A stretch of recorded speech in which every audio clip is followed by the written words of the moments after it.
Yeah, we get into the studio recording. What I remember of the place, we were on different levels. I don't know if that's exactly accurate, but I remember not being able to see Lars while I'm playing, and that was a little frustrating. The drum room was somewhere else, and we're obviously used to being each other's faces. Um, I remember going to, we didn't know the producer, we didn't know anyone there, and we're looking at him, and the guy's, kind of clean cut, and we're going, oh no, does he really know what he's in for, or does he know how to get the sounds we want, Because we had Mark Whittaker, the guy who was our early manager and place we lived at in El Cerrito. He was doing, engineering school, so he was helping with the sounds, and he helped with. There was a demo after the No Life Till Leather that had had Whiplash and like 3 other songs, and the sound was pretty darn good.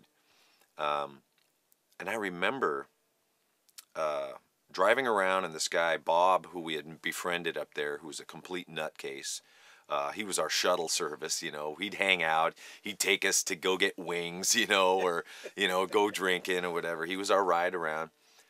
I remember we're listening to stuff in his car going, A-being it with the old demo. That's our first experience with demoitis, Yep. It's like, oh my God, the guitars just, they don't have it, or the vocals, and kind of freaking out about it that maybe, this isn't the right guy. It's like, But the other thing I really remember, I had to go in, and we're short on funds, and I had to go in and do vocals. I had, 2 days to do all the vocals, and I was probably the most hungover I'd ever been in my life. I woke up. Perfect. Yeah, I woke up. I think I'd smoked pot for the second time in my life or something too. I had woke up on the floor of the kitchen, and my head was resting on a wooden chair, and I remember Johnny Z being on the phone. You got to go in and do vocals today. It's like, fuck you. I'm not doing any vocals today. I'm going to throw up on the mic. It's like, what? You gotta. And I just completely hung up and just stayed. But I got all the vocals done, I guess, maybe in 1 or 2 days. Well, how did you feel when it was finished and you heard the finished product at the end? I was psyched. I thought that that the record obviously sounded good. It was a big thing about this Barrett Alley place had these really big rooms, so we thought the record was really nice and ambient and that whole thing, which of course was nothing compared to the Ride the Lightning record, which was really like next level up in terms of production. We're actually sitting, James and me, talking a couple days ago about how such a big thing back then, and you can probably remember that was production.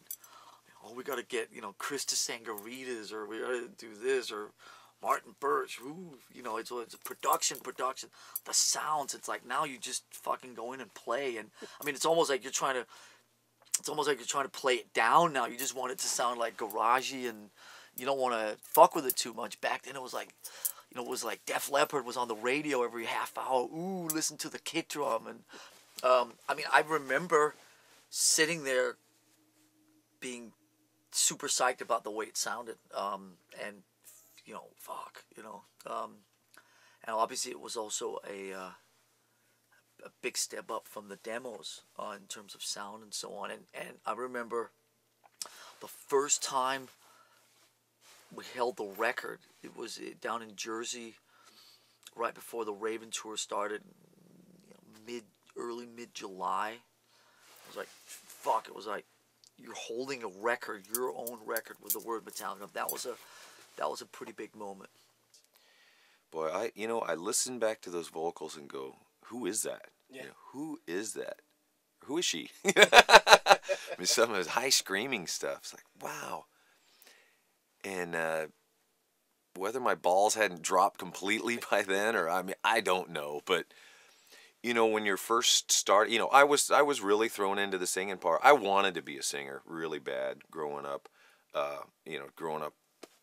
My poster was Steven Tyler and Joe Perry together in this one picture, and I wanted to be both of them. And thinking that playing guitar and singing no band has made it like that. You gotta have a front man. So, and growing up in LA, I always wanted to be in a band, and everyone was looking for singers. So, well, okay, I'll put the guitar down and start singing. And I had to go back and forth with it, you know.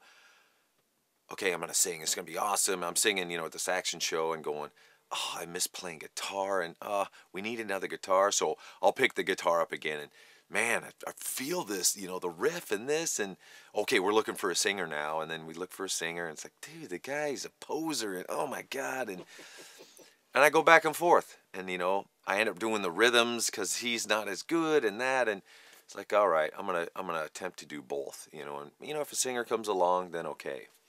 And I was not taking lessons. I was not, you know, I was listening to Lemmy. Lemmy was kind of, okay, he's, as long as you got attitude, you don't have to be able to sing, you know? And that was kind of the attitude around those days, you know? And, you know, I did what I could, you know, and my extent of singing was a yeah, like that at the end, you know? I'd do a little bump at the end. That's singing, you know, that's my vibrato or something, you know? And, you know, slowly over time, you know, obviously being on tour and things, you just get better. The more you sing, you know, you got to develop a style.